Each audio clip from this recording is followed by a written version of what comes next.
Hi, I thought I would put together a quick video to show the transition points in our really fun oven mitts patterns. They're all constructed the same, these ones that are sort of the half mitt, and this one is just released. This is the basic one so that you can do some cool noodle felting, that's funny. This isn't done. I've just sort of been like doodling with some pencil roving, and who knows where it's going to land, but it's really fun to just sort of zone out and doodle with the roving. These two are constructed the same way. This is the gingham oven mitt,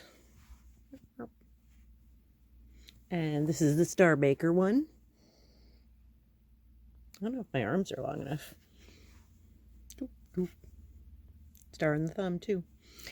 So they're all constructed the same way, and they use a provisional cast on with the knitter Barber cords. If you have them, it's a lot easier. So I'm just gonna do the basic mitt. I'm not gonna do numbers so that you can sort of use these steps for any of the mitts. Just use the numbers on the patterns. So you've got your knitting Barber cord, right? They look like this. They come in a little cute tin, and there's several of them in there. Oops, it's upside down. Yeah.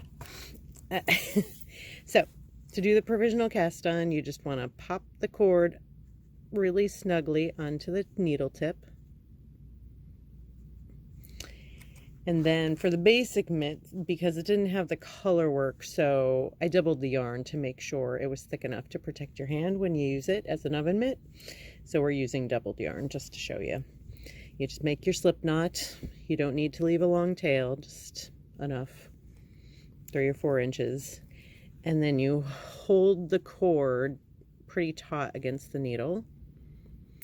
Slide the slip knot on, and then just do a backward loop cast on until you have as many stitches as the pattern says.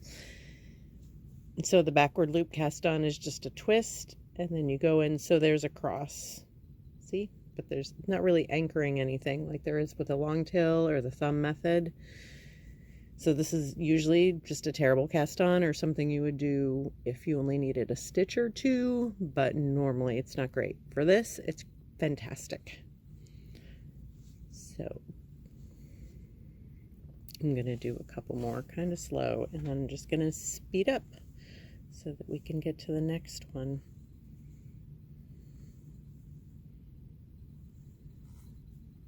I hope the angle is okay.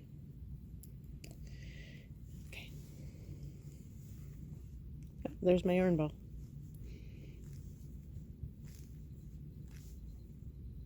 Oops, my tip fell off. If that happens, you can just pop it back on, pull it down tight again just so it's easier to use. I'm glad that happened.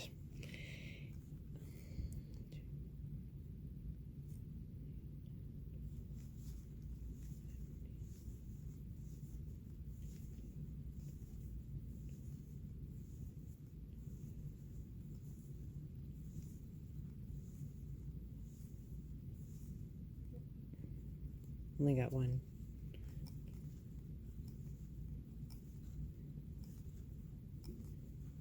Okay, so that's how many I have. Before you join with this cast on, you want to just knit a row. It's just a lot easier than trying to manage the cord coming out of these stitches. So just knit across the row normally.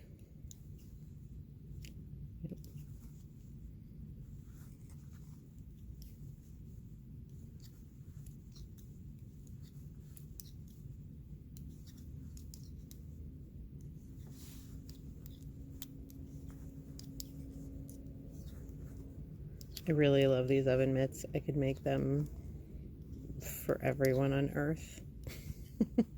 Maybe not, because I'll get bored eventually.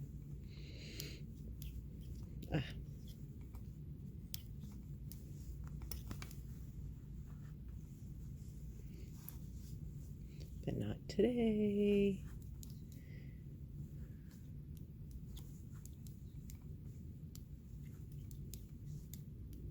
This one is nice. I know it's weird that I released the basic mitt like 4th in the series, but that's just how I am sometimes. But this one's really nice if you want to do a crazy design, or you just want to try it out, to try out the shaping of it before you get into the color work ones. And it goes really fast because it's on humongous needles and doubled yarn, and it just goes really fast. It's faster than knitting like a regular mitten on this size yarn because there's no wrist really.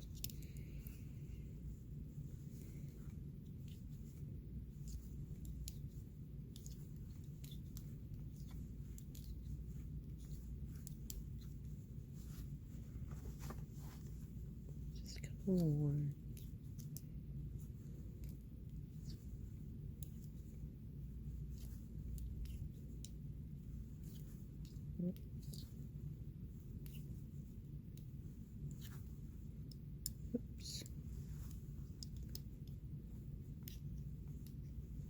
Okay, so we got to the end of the row. So now you can join however you want to join.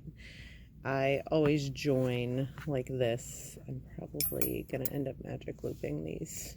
Well, maybe I can stretch it around to show you the join. Or maybe it's okay. So this is my favorite join. It just tends to not retwist. You're going to make sure all your stitches are facing in, and you slip the stitch from the right needle to the left needle, and the stitch from the right needle to the left needle, but up and over the one you did just slip. Make sure it doesn't come off, and then you can snug it up. And that way they're crossed like, I don't think you can see my fingers, they're crossed like this, so they can't retwist like some of the other joins. You can like cast on an extra and knit two together, but those can, you still have to check them after a couple rows, and this one you can just do it and forget about it. So now I'm just gonna knit up the body. I'm gonna knit up the body and do these decreases and come back and show you a quick Kitchener for this. There's lots of Kitchener videos, so you don't necessarily need that part, but I figured I'd throw it in. But I don't think you need to watch me knit this entire thing. It's probably not that interesting for you. Okay, so I'll be back when I'm up to here. Okay.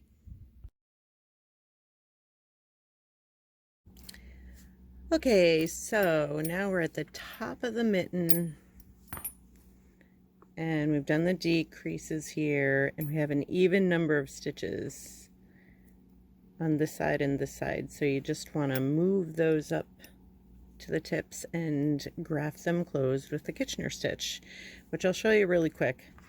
But I mean, there's millions and millions of videos on Kitchener, so if you don't like this method, then one of those will work for you.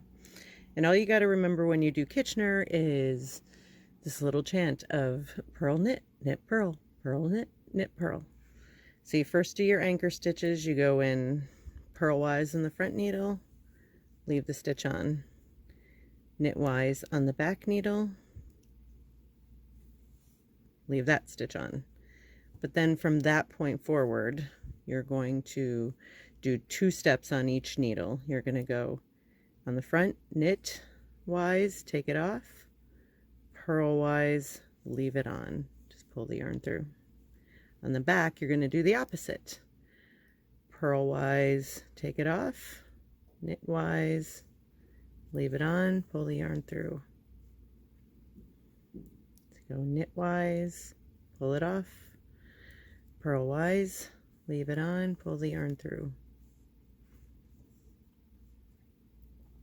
And don't pull it too tight. Try to pull it sort of the tension of the stitches, but it's not going to make a huge difference because you're going to felt it, so don't stress about it too much. Back needle, purlwise, take it off, knitwise, leave it on.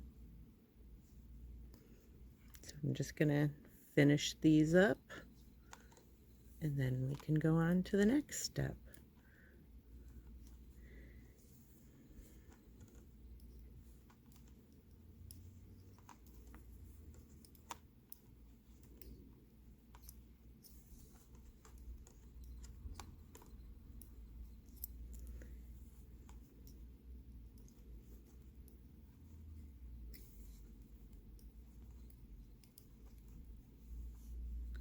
I have just enough yarn. This yarn was running out as we were finishing the top. Okay, and when you get to the very last two, you don't have to do two things on each needle because there's only one stitch on each needle. So you just go knitwise, take it off, purlwise, take it off, pull it all the way through. Just give it a little. Some people end it differently, which is probably tidier, but for felting, it's fantastic. It's all done. You can shove this on the inside, do whatever you want with it. It's going to get felted, it doesn't matter. And then there's your grafted stitches. Okay, so now, I don't know if you've noticed, but Chloe is with us today. It's my little cat Chloe in her little plastic bag. She's supervising. She does that.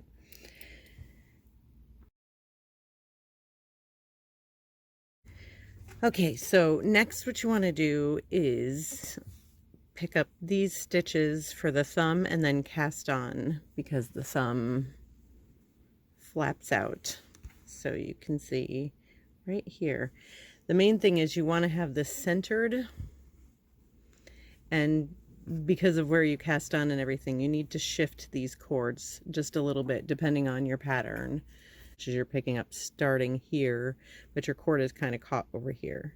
So what you want to do is just insert your needle where the cord is running through. Grab the cord that's not running through those and pop it on the needle tip. And then just pull it through those stitches. Then you can very nice and safely pull out the other end of the cord, so that now you're starting where you want to start. And to get these stitches back on your needle, just reattach that cord again. And then I'm going over 2, 4, 6, 8, 10, 12 stitches. This is where you're going to go over to. So you want to pull your needle through those stitches. And you kind of have to do a pull push a little bit, because you don't want you want to pull too hard so that the cord pops off the needle, but sometimes you can't push rope. So you have to do a little pull push, and when it gets to this side, you've got it. You've got your stitches centered in the middle of the whole mitt, and you can just pop that off, and now the cord is just hanging out there for a little bit.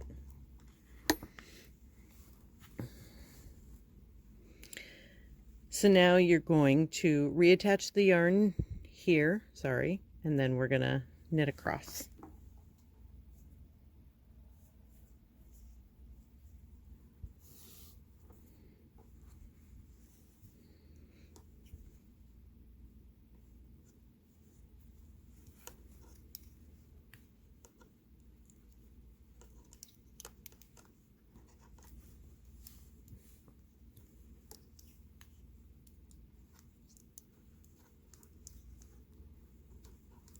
Sorry about my turquoise hands. I was dyeing yarn earlier and I realized it didn't completely come off. Oh well.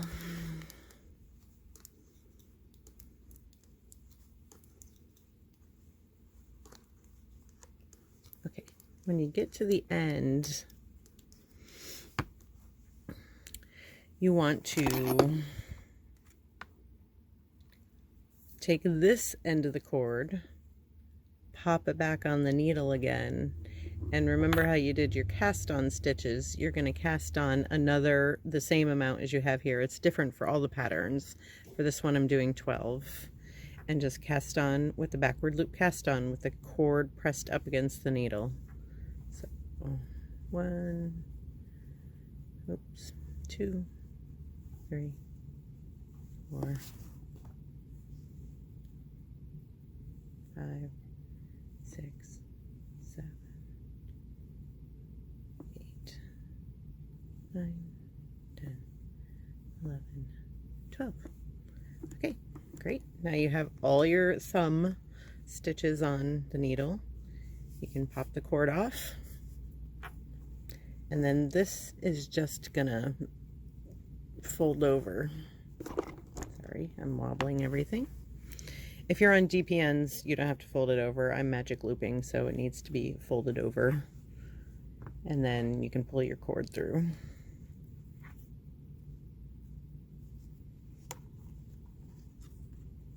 And then just, now you've got about half the stitches on one, half the stitches on the other.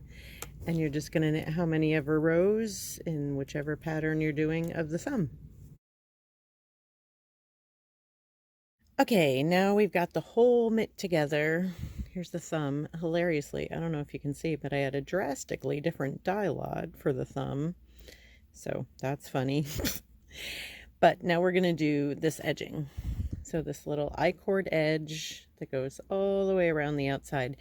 And I didn't do it on this one because I like to keep my mitts in a drawer, but you can also just do some straight I-cord at the join, and then you'll have a little hook that you can hang it up if you're somebody who likes to hang them up. Okay, so now you're going to once again pop this cord onto your needle really snugly because you're going to pull it through all of the stitches that are left. So just start easing it through.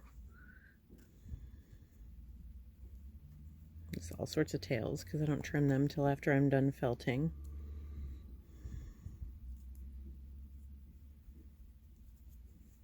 There, we've got half of them. Make sure it's still tight. Yep.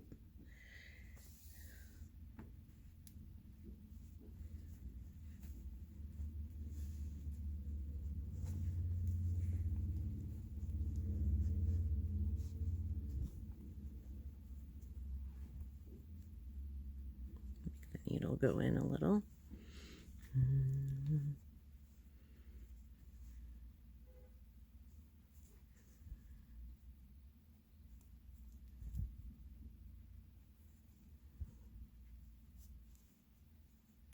These ones are a little tighter. But yep, just keep easing it through until you have all these stitches from the cord onto the needle.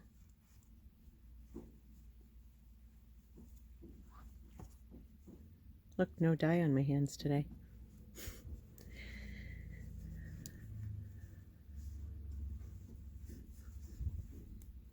Oops, see, it tried to pop off. It's not a tragedy if it pops off because these stitches aren't going to drop. They're cast on. It's just you'll have to go through and feed them through yourself, which is a little more arduous. All right, that's the last one. So we've got all of our stitches on the needle.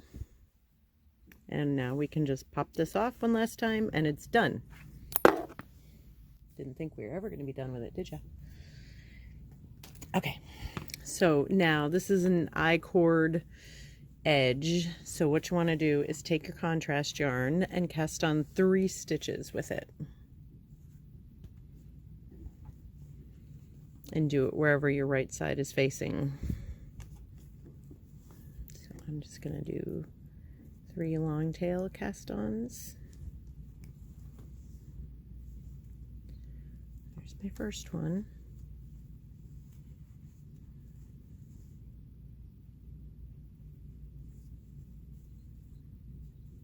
There's 2.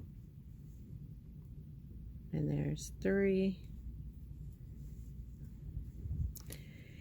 And then for the whole edging, what you're going to do is knit 2 and then knit the next 2 through the back loop together.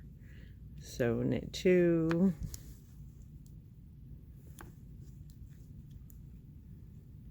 and then knit this and the next one through the back loop.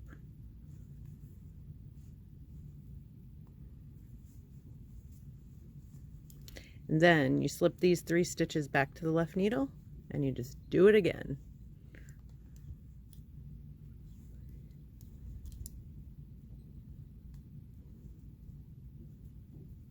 It can be a little tight to get in there, obviously. There we go. And then slip them back. And you do this all the way around. If you want the little hang loop, when you get to this space right here, you're going to want to pick up a stitch in both of these joins just to sort of close it up.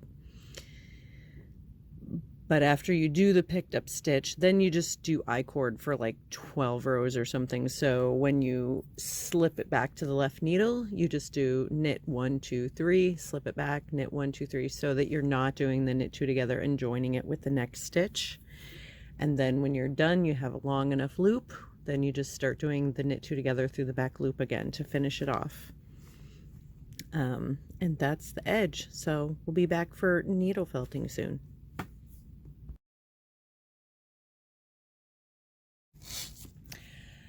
Okay, so we're finally all done knitting the mitt. I just leave these ends until it's felted because then you can just snip them right off. So it looks a mess before it's felted, but it's all good. To felt it, you just want to make sure you put it in a pillowcase or something you can zipper or pin closed, and put it on a hot wash, flaming hot wash. My washer is very agitaty, so it takes one time. But if you have a nice washer that doesn't try to destroy your clothes, you might have to put it on a couple times. You can also throw it in the dryer a little bit to encourage it if it's going slow. And then when you're done, you end up with something smaller and sturdier and tighter. This one actually could go through one more time, but I kind of thought after I finished all my doodling needle felting, I might pop it in one more time just to solidify all that.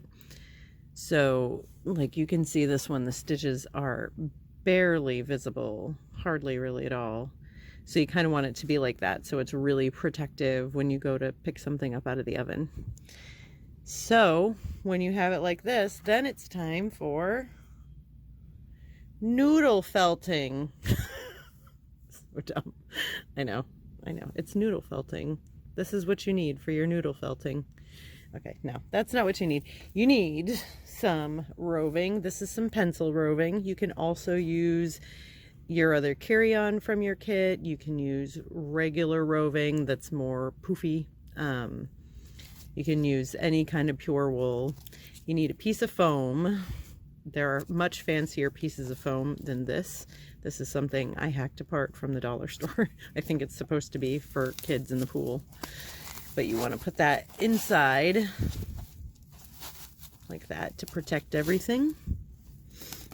And then you need a felting needle and your noodle. Mooney's gonna hold the noodle. Okay, that's Mooney.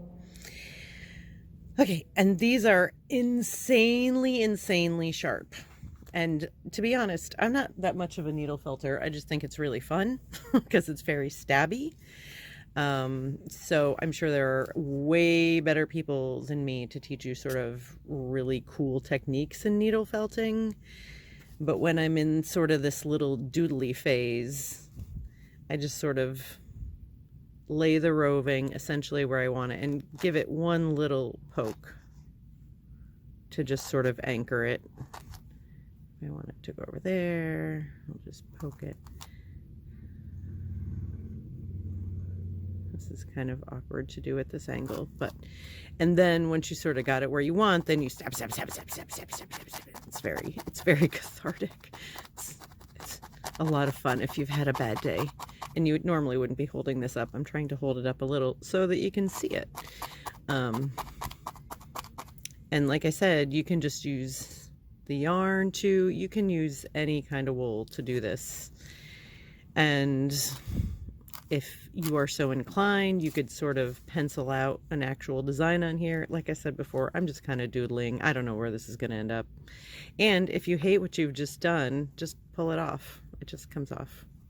So once in a while, you want to loosen this because the needle will keep stabbing into this and you just want to make sure you can still get it out and get it off. And I think that's kind of all I have to say about noodle felting. But I do have a noodle story to close with, and Mooney will look at you while I tell you.